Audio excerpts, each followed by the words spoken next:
Many believe the stories are symbolic. The meanings are enshrined in truth, but the details are sometimes exaggerated or embellished. But perhaps the words of the scriptures are more accurate than many now believe. Our ancestors had a surprisingly advanced understanding of science and the world around them. Ancient discoveries will use this knowledge not to prove or disprove the text, but to discover whether some of the more fantastic details of the Bible are scientifically possible. It's a journey that begins at the height of ancient architecture.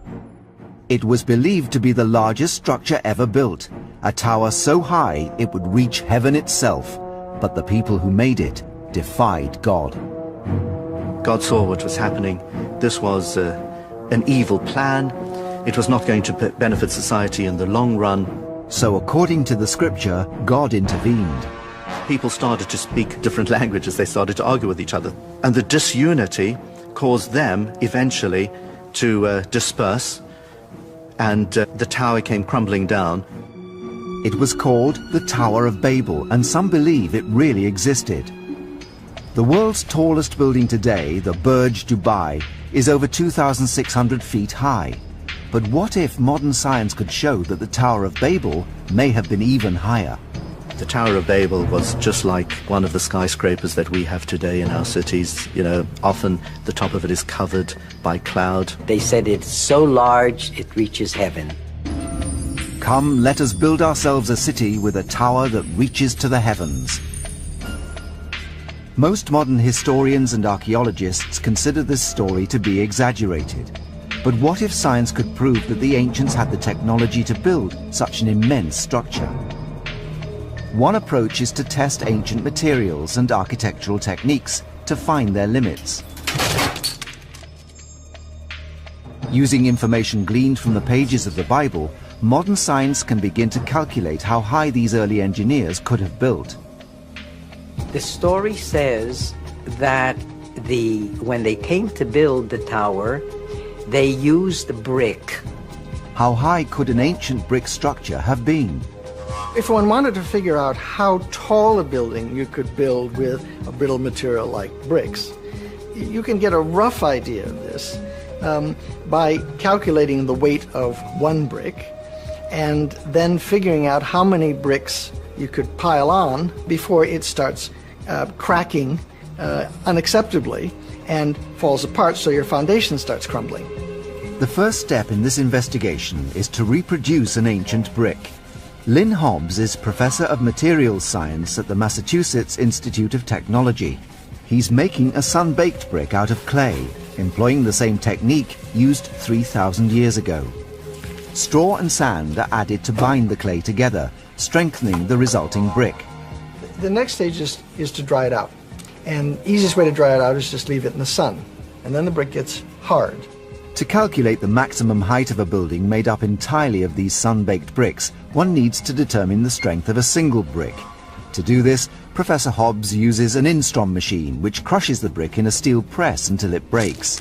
The maximum load that this brick sustained was 800 pounds, and that's over 2 square inches. This is the crushing weight that a single brick can withstand vertically.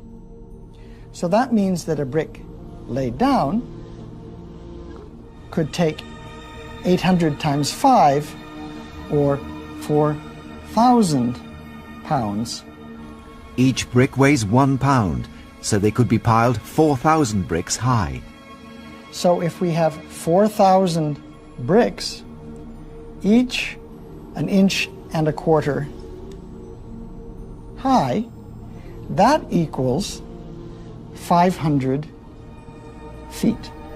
A 500-foot structure would be as tall as America's Washington Monument.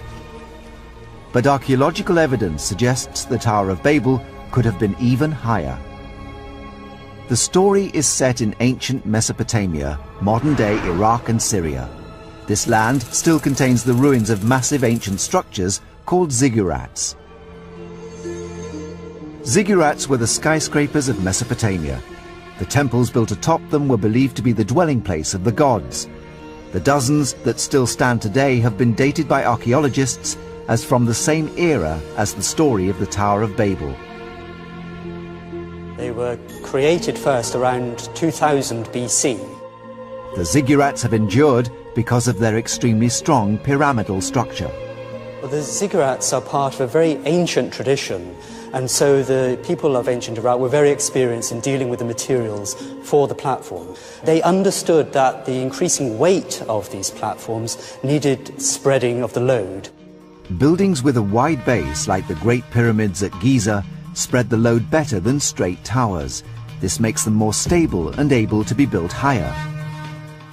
A pyramid could be built 3 times higher than the tower. And if we take 500 feet and we multiply that by 3, we could actually have a 1,500-foot pyramid built out of sun-baked brick. 1,500 feet is more than a quarter of a mile. That's pretty amazing for a bunch of clay that you've dug out of the ground.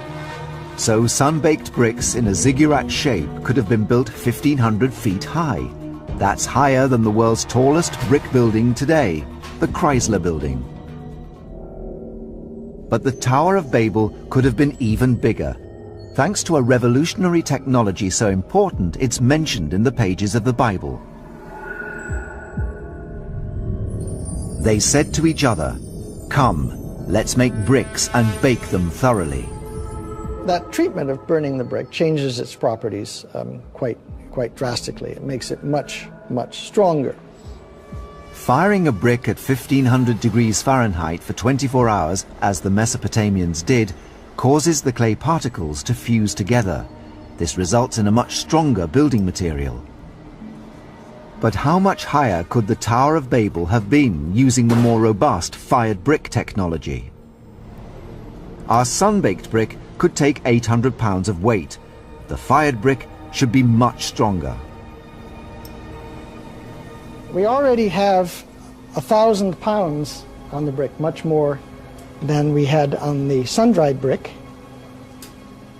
You can see it's starting to crack at about 2,000 pounds. Now we're up to 5,000. Almost 6,000 pounds. The strength. There we go. As you can see, it almost exploded.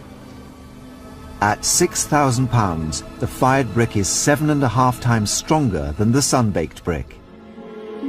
Professor Hobbs uses these new results in the same calculation to determine how high the ancient Mesopotamians could have built. That's 2 miles. So in principle, using fired brick, we could build a pyramid 2 miles high, well up into the heavens. That's about 4 times higher than the world's tallest building today. So in theory, it's possible that the ancient Mesopotamians could have built into the heavens, so high they would have suffered altitude sickness. But in practice, would they have had the resources to do so?